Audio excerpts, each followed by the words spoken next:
पाक अनमोल के मोअज़्ज़िज़ नाज़रीन, आप सबको हमारी जानिब से अस्सलामु अलैकुम।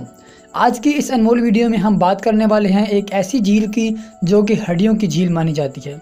अक्सर झीलें अपनी खूबसूरत बनावट की वजह से शोहरत का मरकज़ बनती हैं, लेकिन ये झील अपने अंदर मौजूद 300 लाशों की वजह से मशहूर है। इससे पहले कि हम आज के इस वीडियो का आगाज़ करें, हम हस्बे मामूल आपसे एक रिक्वेस्ट करते हैं कि हमारे चैनल पाक अनमोल को सब्सक्राइब करने के साथ साथ बेल के आइकन को भी प्रेस कर दें।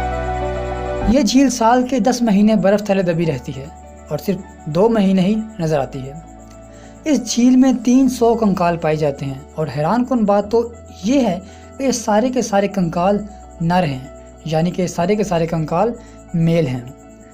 अब यहाँ सवाल ये उठता है कि ये 300 आदमी वहाँ कर क्या रहे थे, क्योंकि वहाँ पर आसपास और दूर दराज तक ना तो कोई शहर है और ना ही कोई रिहाइश गाह।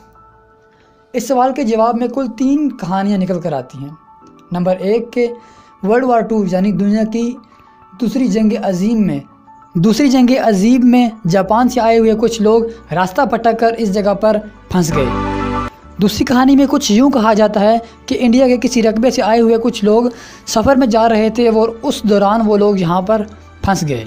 और तीसरी कहानी को हिंदू धर्म से मुंसलिक किया जाता है कि एक राजा जिसका नाम जसदवन था, वो किसी देवी की मूर्ति को वहाँ से लेकर गुज़र रहा था, तो उसने यहाँ पर क़याम किया और उस क़याम के दौरान उसने अपने नौकरों को नाचने का हुक्म दिया।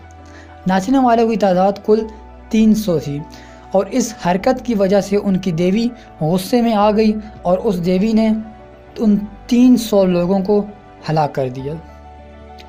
और जापानियों के साथ कुछ यूँ हुआ। जापान से आई हुई फ़ौजियों की टीम के साथ कुछ इस कहानी को यूँ मुंसलिक किया जाता है कि वो जापानी फ़ौजी वहाँ से गुज़र रहे थे और बर्फ़ के पहाड़ में हरकत महसूस हुई। वो फ़ौजी हड़बड़ा कर वहाँ से भागने लगे, जिससे हरकत की मिक़दार में इजाफ़ा हुआ और बर्फ़ में लैंडस्लाइडिंग हुई, जिसके नतीजे में वो सारे के सारे जापानी फ़ौजी इस बर्फ़ में धंस गए।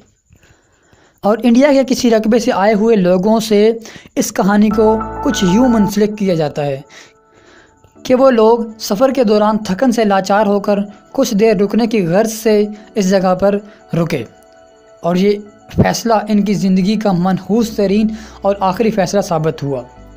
अब हकीकत क्या है वल्लाह आलम। खैर, इस जो भी कहानियाँ इस लेक से, इस झील से मुंसलिक हैं, उन सब में एक चीज़ तो यकसा है कि 300 के 300 लोग नर थे और 300 के 300 लोग आज से 1200 साल पहले के थे। और वहाँ से मिली गई कुछ चप्पलें जो कि तकरीबन 13 नंबर तक मानी जाती हैं। इंसान जो आज का है उसमें तकरीबन 10 नंबर तक, 9 नंबर तक, 8 नंबर तक इस तरह चप्पलें चलती हैं, लेकिन उस चप्पल का साइज़ 13 नंबर तक माना जाता है। मतलब ये माना जाता है कि उस वक्त के लोग बहुत ही ऊंचे रहे होंगे।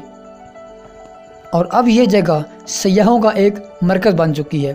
अगर आपकी घूमने के शौकीन हैं तो आपको भी यहाँ जाना चाहिए और हर साल लाखों सयाह इस झील को देखने आते हैं। तो दोस्तों, इसी के साथ साथ आज की हमारी इस वीडियो का इख्तिताम होता है और मज़ीद मालूमात जानने के लिए हमारी वेबसाइट pakanmol.ml पर विज़िट करें। इसका लिंक आपको डिस्क्रिप्शन में भी मिल जाएगा। अपना और अपने दोस्तों का बहुत सारा ख्याल रखें और जाते जाते हमारे चैनल पाक अनमोल को सब्सक्राइब कर दें। मिलते हैं अगली वीडियो में, तब तक के लिए खुदा हाफिज़, अल्लाह ने निगहबान।